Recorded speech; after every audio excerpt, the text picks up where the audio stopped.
Hello! Aujourd'hui, dans ce 66e épisode, je te partage ce que je retiens de mon stress de recevoir des gens chez moi et je te donne des clés pour retrouver de l'apaisement dans ce genre de situation. Bienvenue dans Ce que je retiens, un podcast qui mêle expérience de vie et coaching pour t'apprendre à te détacher du regard des autres. Je m'appelle Camille Lebeau et je suis coach de vie certifiée. C'est parti!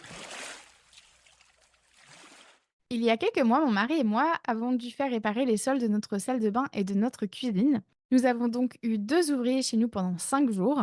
Et à ma grande surprise, j'ai été détendue par rapport au fait qu'on puisse me juger et juger mon appartement. Tu sais, c'est récent que j'arrive à être détendue à l'idée de recevoir des gens chez nous. Avant, ça me stressait énormément, genre vraiment énormément. J'avais tellement peur qu'on pense que j'étais crade que je nettoyais tout à fond avant que quelqu'un ne vienne chez moi. Que ce soit des amis, de la famille ou des ouvriers, bah ça me stressait pareil. Et quand je te dis que je nettoyais tout à fond, ce n'est pas une blague. J'allais jusqu'à nettoyer des endroits que personne ne pourrait voir, genre derrière les meubles ou même des pièces dans lesquelles personne n'irait. Ça me stressait des jours, voire des semaines avant de recevoir, et ça me stressait tout autant le jour J. Ça occupait absolument toutes mes pensées. C'était permanent. Il fallait vraiment qu'on ne puisse rien reprocher à mon appartement, donc je me mettais sans le vouloir une telle pression qui prenait la majorité de mon espace mental. Et une fois leur départ, j'étais en boucle en train de me refaire le fil de l'histoire. Mais qu'est-ce qu'ils ont vu et où? Et à tous les coups, c'est sûr, ils ont pensé que j'étais bordélique. Bref, je me faisais une inspection de chaque pièce et je recherchais les défauts, genre là il y a une marque d'eau, là il y a de la poussière, là le rideau ne tombe pas droit, là il y a une tache, là il y a un cheveu, là le livre n'est pas droit, là ma plante tire la tronche. Je ne pouvais m'empêcher de faire ces inspections et de me taper dessus. Je me disais que c'était sûr qu'on a pensé que j'étais crade, pas soignée, imparfaite, etc. J'étais dans une telle souffrance, c'était si inconfortable. Mais le pire dans tout ça, c'est que ça me semblait normal. Et si par mégarde quelqu'un se pointait chez nous sans nous prévenir, oh purée que c'était le drame. Je passais de 0 à 100 de stress en une demi-seconde. C'était impossible pour moi de profiter de la présence de la personne tant j'étais focalisée sur l'audit de mon appartement. Et donc, ce que je retiens de recevoir des gens chez moi, c'est que l'état de ton logement ne dit absolument rien de ta valeur en tant qu'être humain, ni même de ta capacité à être aimé. Que ce soit dit. Et d'ailleurs, je te le répète à nouveau, car il est fortement probable que ton cerveau entende mes mots, mais sans en mesurer leur impact. L'état de ton appartement ne dit absolument rien de ta valeur d'être humain, ni même de ta capacité à être aimé.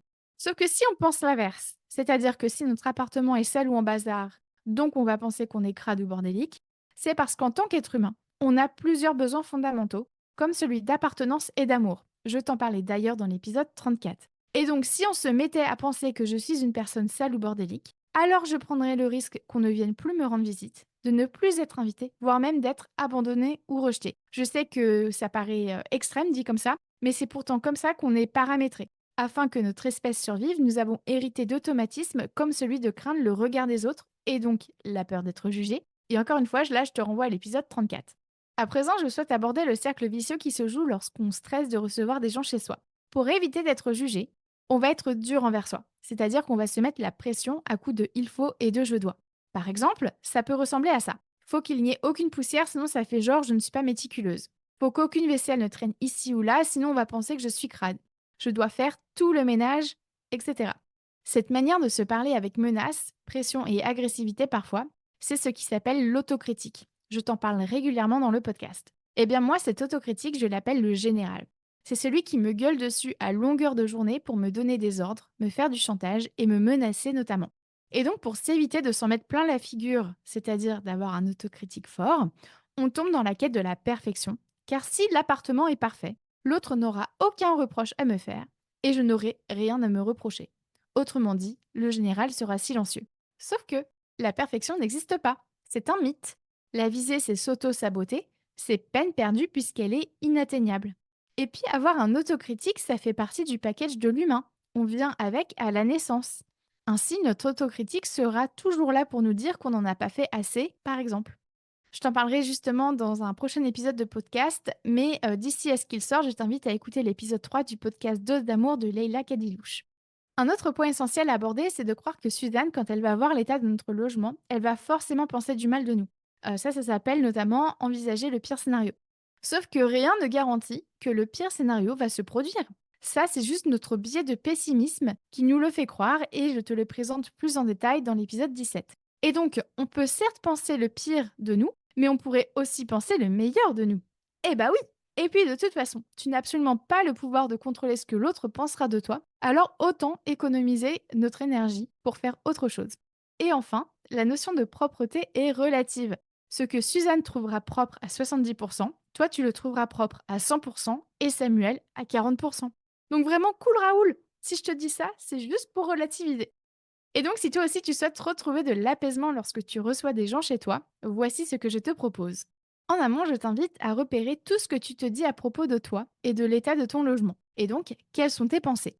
Pour t'aider à y voir plus clair, tu peux faire un flot de pensées écrit, c'est-à-dire à écrire tout ce qui te passe par la tête à propos de toi et de l'état de ton logement. Tu peux aussi faire ce flot de pensées mentalement ou bien à l'oral, dans un vocal par exemple.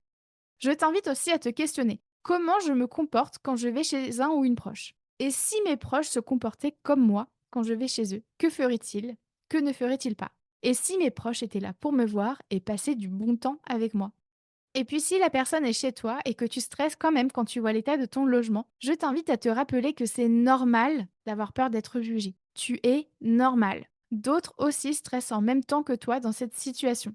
Ensuite, je t'invite à activer ton système d'affiliation grâce au toucher apaisant. Dans les notes de l'épisode, je te laisse un lien d'une vidéo dans laquelle je te présente quelques touchés apaisants. Et enfin, je t'invite à cultiver des pensées bienveillantes, comme par exemple, parce que je suis humaine, je suis 100% capable d'être aimée. Mes proches me veulent du bien.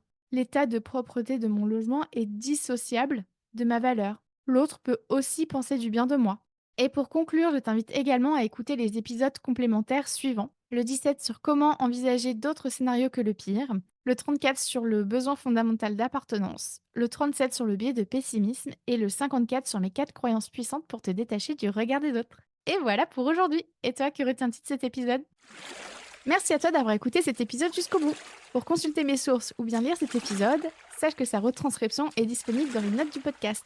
Et si tu souhaites en savoir plus sur mon travail ou bien si tu cherches à t'abonner à ma newsletter, direct sur mon site internet www.lacochecamille.com. Et tu peux aussi me rejoindre sur ma page Instagram @lacochecamille. Prends soin de toi.